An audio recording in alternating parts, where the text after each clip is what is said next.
Alors bonjour, mon nom est Jean-Luc Dion, courtier hypothécaire commercial. Bienvenue au Plexcom. Aujourd'hui, je vais vous parler d'un cas.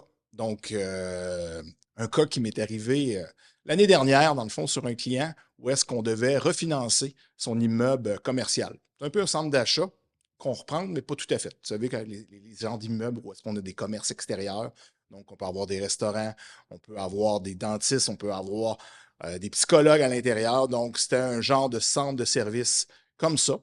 Et on devait le refinancer. Donc, le client me demande, écoute, j'ai un prêt de 3 millions à rembourser avec mon institution actuelle et j'ai aussi une balance de vente de 800 000. Donc, total du prêt, 3,8 millions. Valeur de la bâtisse, on parle à peu près de 7,5 millions. L'enjeu là-dedans, par contre, qu'on voit, le premier enjeu qu'on a, c'est que le plus grand local principal qui était occupé était vacant. Donc, c'est comme si je vous disais, il y avait 17 locaux au total, mais un local là-dedans représentait peut-être 60 70 des pieds carrés. Donc, ce fameux local-là n'était pas loué. Et ce qu'on me disait, c'est qu'écoute, on a des prospects, ça s'en vient, tu peux partir la demande de financement, ça va bien aller, on devrait avoir un bail d'ici peu le temps que tu montes le dossier, puis étant donné que ça prend souvent un peu de temps pour la monter. Donc, première des choses, je regarde l'organigramme, on a 13 actionnaires. Première surprise, 13 actionnaires, aïe aïe, OK, parce que vous savez que quand on a un actionnaire, on a besoin de ses documents, on a besoin de ses pièces d'identité, on a besoin de ses informations personnelles, même si la compagnie cautionne. Donc, on vient de multiplier par 13 le nombre de documents qu'on a besoin, à part ceux de l'immeuble, les baux, les taxes, et tout ça. Donc, ça, c'est la première phénomène dans le dossier. Autre surprise qu'on apprend dans le dossier, les taxes n'ont pas été payées. Les taxes n'ont pas été payées, puis quand les taxes ne sont pas payées, ben, vous tombez un peu en défaut avec votre prêteur. Fait que j'apprends que le client était au compte spéciaux à ce moment-là au niveau de son institution.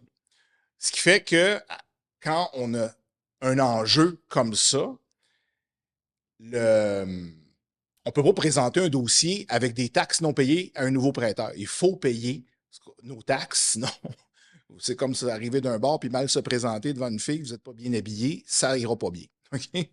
Vous n'aurez pas la charmante de séduire votre banque comme vous pourriez séduire quelqu'un.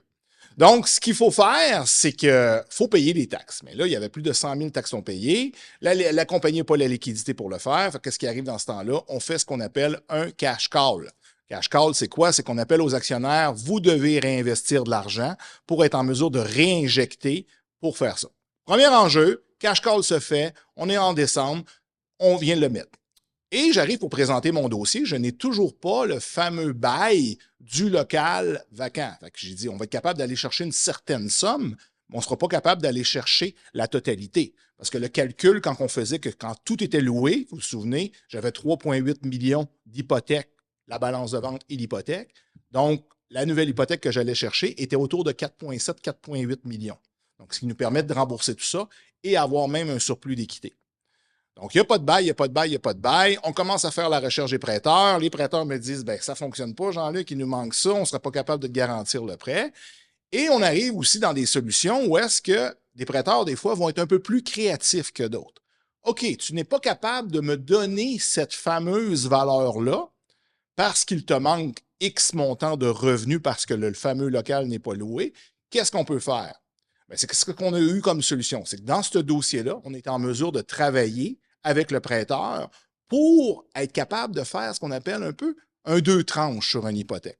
C'était pas vraiment un deux tranches réellement comme avoir deux hypothèques distinctes, mais ce qu'on a fait, c'est qu'on a fait deux déboursés. Autrement dit, on a été capable d'autoriser le prêt de 2,9 millions, même 3,9 millions, qui permettait le remboursement de la balance de vente et du solde actuel du prêteur. Et quand le client a eu le fameux bail, quelques mois plus tard, il a pu recevoir la différence entre le 4,8 et le 3,8 millions. Donc, des fois, il faut sortir un petit peu des barèmes, il faut questionner nos prêteurs sur les solutions possibles. Ce n'est pas tous les prêteurs qui auraient pu m'offrir cette solution-là, mais dans ce cas-ci, on est en mesure d'accommoder le client, même si son immeuble n'était pas tout loué. Ça lui a permis de régler plusieurs de ces défaillances qu'il y avait au niveau de son processus. Sur ce, merci.